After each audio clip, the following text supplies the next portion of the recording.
Welcome back to AP Chemistry. You're here with Mrs. Mays, and today we're working on LeChatelier's principle in equilibrium. So it's important to recognize that if we cause a disturbance to a system that's at equilibrium, then the system's going to respond. For example, if we have a change in temperature or in the pressure or the concentration of one of the components, then the system will shift its equilibrium position to counteract any effect of the disturbance we place it under. So let's evaluate what really is equal when we say equilibrium. First of all, we know that the rate of the forward reaction is equal to the rate of the reverse reaction. So the rates are equal, forward and reverse. But one thing that's for certain, the amounts of substances are not equal. Like the concentration or the pressure, those are not equal necessarily. Rates are determined by the concentrations and the activation energy, and so the rates are not going to be, rates are determined by concentrations and by activation energy. But at equilibrium, that doesn't mean the amounts of things are equal to one another. It just means that the concentrations are no longer changing over time. Or sometimes we see that the concentrations don't seem to change if the reaction is very, very, very slow. The law of mass, the law of mass action gives us the equilibrium constant. So for any reaction that we have, the law of mass action says that its equilibrium constant can be calculated by taking the products over the reactants. The products raised to some power according to their coefficients, divided by the reactants raised to the power of their coefficients. That's the law of mass action. Now you've known this for a while. I didn't tell it to you to teach you something new, but to remind you of something you already knew. So now if we change the concentration, what happens in the law of mass action? If additional substance is reacted, if an additional substance is added, say a reactant or a product, then the reaction will shift so that it can consume the added substance. So if we add a reactant, then we shift to get rid of the reactant. If we added a product, the reaction shifts to get rid of the product. If a substance is removed, then of course the reaction will shift to form more of that substance so that equilibrium or balance can be maintained. So let's consider the reaction between ethene and water to make ethanol. We got a reaction going on. And we know that the law of mass action states we can find the equilibrium constant by putting the concentration of the products over the concentration of the reactants, all raised to the first power, and if that value is 300, that's our Kc value, then we can look at the equilibrium concentrations. These are just sample values. You were not expected to know those. They're just suppose that that's what we have. Now, what happens if 1 mole of the substance is added to this reaction? Then how's it going to adjust? Well, what we know is that we can calculate Q because we know we're not going to be at equilibrium anymore. So I'm going to adjust my amount so that there's 1 additional mole. So now it's 1.150 molar concentration of C2H5OH. And then the other amount stayed the same, so that's 0.0222 for the C2H4 and 0.0225 for the H2O. We put this in our calculator and I get a value for Q that's equal to 2300. Wow, Q is much larger than K in this case, right? And if Q is larger than K, that means we need to make some adjustments to get back to equilibrium conditions. So here's one way that that might happen. One thing we could do is to get the amount of my numerator to decrease. This number must go down so that my overall value can go down. Another thing that might happen is that the denominator can increase. If we can get the denominator to increase, then that will effectively cause this value to go down as well. Well, how do I get my numerator to decrease and my denominator to increase? I need my amount of C2H5 to be less, the amounts of my reactants to be more. That means the reaction will shift to the left so that we can go backwards and make more reactants and less products. That will get us back to the equilibrium position. So the law of mass action can be used to explain LeChatelier's principle. Changes in volume and pressure are related because if we change the volume by making it smaller, then that means the pressure must increase. And if the pressure increases, the system will have to shift to release the pressure, to release the increase in pressure. This generally results in a lowering of molecules of gas. So if we had fewer molecules of gas, the pressure would automatically go down. Reducing the volume of a gaseous mixture causes the system to shift in a direction that reduces the number of moles of gas particles in your reaction. Remember that a reduction in temperature, when we cool a substance, is also going to decrease the volume, so that rule would still apply. If the volume's decreased because we've cooled something, then that means the pressure increases because the volume went down. So the same rule applies. You've got to think in terms of Pivnert here. So here's an example of how we might change pressure. If the volume decreases, pressure will increase. So let's look at our same reaction again. Here's our equilibrium constant, and this is called the equilibrium expression, right? It's still equal to 300, but now if the volume is reduced by half, then what does that do to the values? Let's put some real numbers in. So if my volume is cut in half, then that means my concentrations of everything will double. So on top I have, instead of 0.15, I have 0.30. And then on the bottom, 0.0444 times 0.050. And that value, once all my concentrations are doubled, is 150. So when the volume's reduced by half, Q is 150. Now my Q is less than K. So how do I get Q to look more like K? There's a couple of ways we can make this change, right? But effectively, one shift will do it. If I can get this number to increase and my denominator to decrease, then I can get my Q value of 150 closer to my K value of 300. So what do I do to increase the top number? I have to move towards my products. So this reaction will shift to the right to make more products. That way Q can be more like K.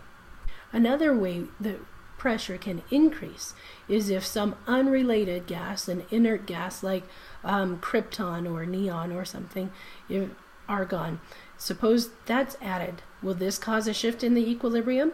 Let's look at the equilibrium expression and see what will happen if I add some unrelated gas. It increases the pressure of everything, right? Because there's more total moles of gas.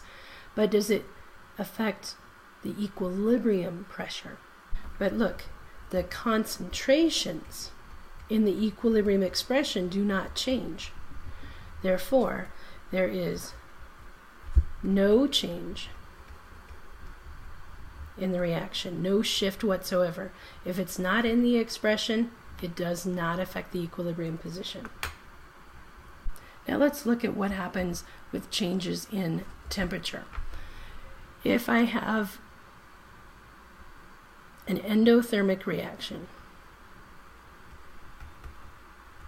that means endothermic means heat is part of my reactants, right? And in an exothermic reaction, heat is one of the products. Heat is produced in an endothermic process. So when temperature is increased, then the reaction's going to shift in the direction to consume whatever material has been added, which is heat in this case when we change the temperature. So it depends on whether the reaction is endothermic or exothermic. In an endothermic reaction, increasing the temperature results in an increase in the value of your equilibrium constant. And an exothermic reaction, increasing the temperature, will result in a decrease in the equilibrium constant. Cooling has the opposite effect. As temperature is decreased, the equilibrium shifts to the side of the reaction that will be producing. That way we can counteract whatever disturbance is applied to our system that's at equilibrium. What if we add a catalyst? How does this influence the equilibrium? So a catalyst increases the rate at which your equilibrium is achieved, but it does not change the composition of the equilibrium mixture. Why is that? Well, remember, even though the catalyst is speeding up the forward reaction, it's also speeding up the reverse reaction because it lowers the activation energy for both. It allows us to get to equilibrium faster, but it will not alter the equilibrium concentrations. Therefore, adding a catalyst results in no change in the equilibrium constant. So the only thing that affects your equilibrium constant value is temperature. We said that before. We're saying it again. Hey, that must be important. Now let's look at some demonstrations from the Royal Institute of Chemistry. Perhaps we can now find a chemical reaction that goes backwards. Well, to help us find this, I'm going to use the word curious in a different sense. We've used curious to mean strange or surprising or unexpected, but curious can also refer to a desire to learn, so curiosity. And I'm going to tell you a story about curiosity in a young chemist. So his name was Ira Remsen, and as an adult he became very famous. He founded the chemistry department at Johns Hopkins University, and he discovered the first artificial sweetener, that's called saccharin. But as a teenager, he was curious about chemistry, and he used to do some little experiments. And I'm going to tell you a story, in his words, about an experiment which he performed when he was a youngster. Now, the experiment involves the reaction between copper and nitric acid. And so when we get to the appropriate point in the story, I'm actually going to show you the reaction. And the reaction is going to happen in this flask. In this cylinder at the top, we have some nitric acid, and in the flask we have copper. Now the copper, for reasons you'll see in a moment, is in the form of a coin.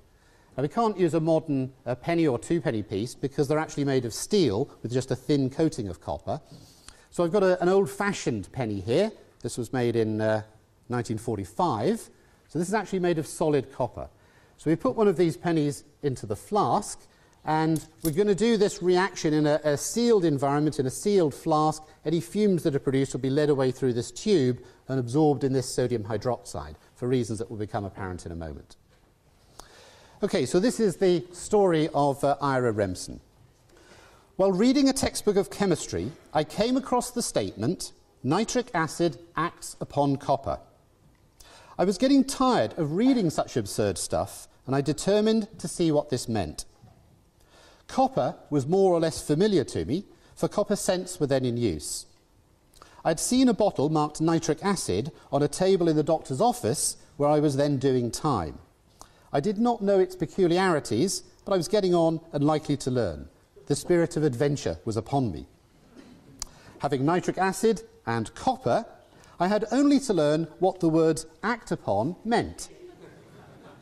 Then the statement, "Nitric acid acts upon copper," would be something more than mere words. All was still. In the interest of knowledge, I was even willing to sacrifice one of the few copper scents then in my possession.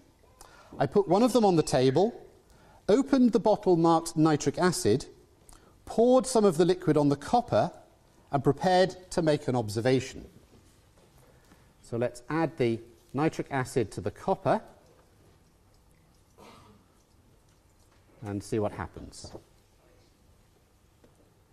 I think you can see that quite a vigorous reaction is taking place. We've got some sort of green liquid, it's bubbling away, some fumes are coming off. All right, let's continue with the story. But what was this wonderful thing which I beheld? The scent was already changed, and it was no small change either. A greenish-blue liquid foamed and fumed over the scent and over the table. The air in the neighbourhood of the performance became coloured dark red. A great cloud arose. This was disagreeable and suffocating. How should I stop this? I tried to get rid of the objectionable mess by picking it up and throwing it out of the window, which I had meanwhile opened. I learned another fact. Nitric acid not only acts upon copper, but it acts upon fingers. The pain led to another unpremeditated experiment. I drew my fingers across my trousers and another fact was discovered. Nitric acid acts upon trousers. Taking everything into consideration, that was probably the most impressive experiment and, relatively, probably the most costly experiment I have ever performed.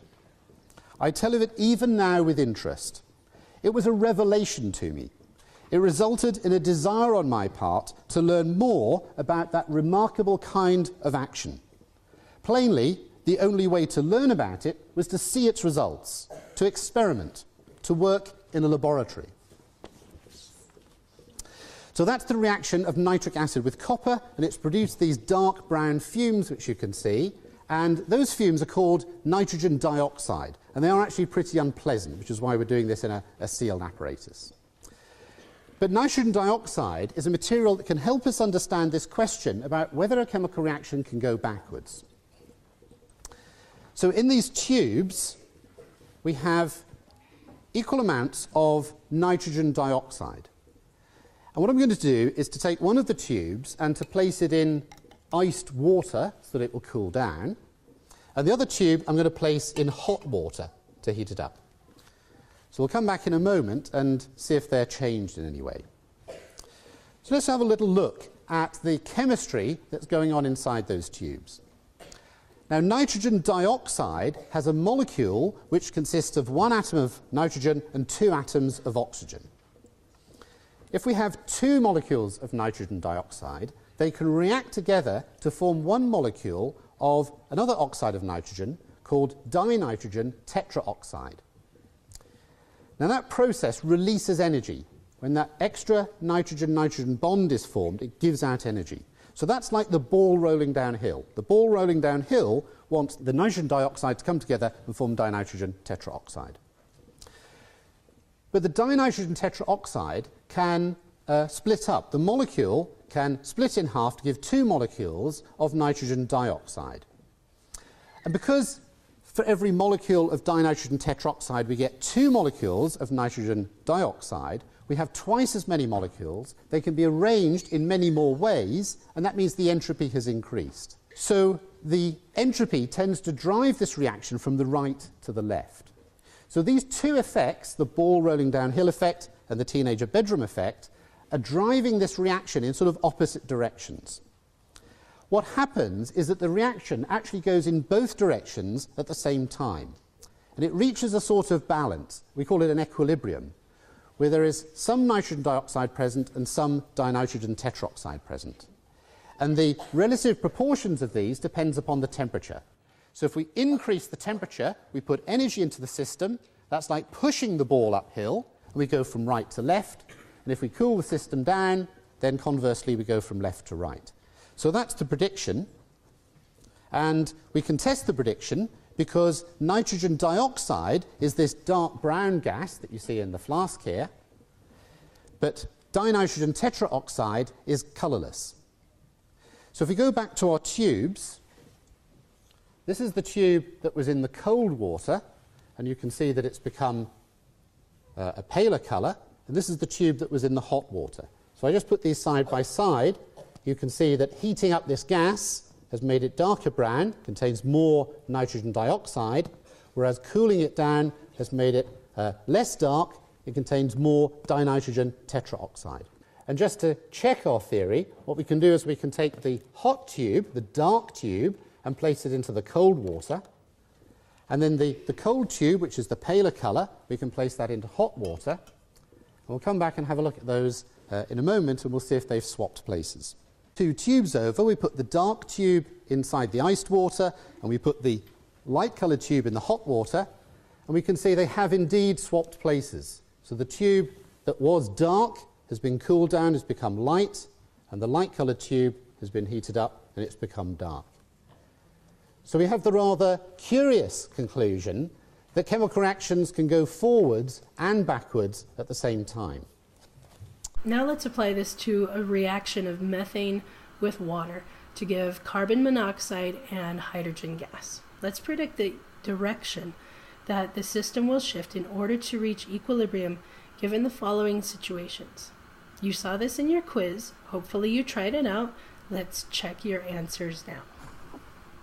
Can you go back and change your quiz? I don't know. I haven't ever tried that. All right, so if Q is 11.5 and K has the value of 5.67, then that means Q is less than K.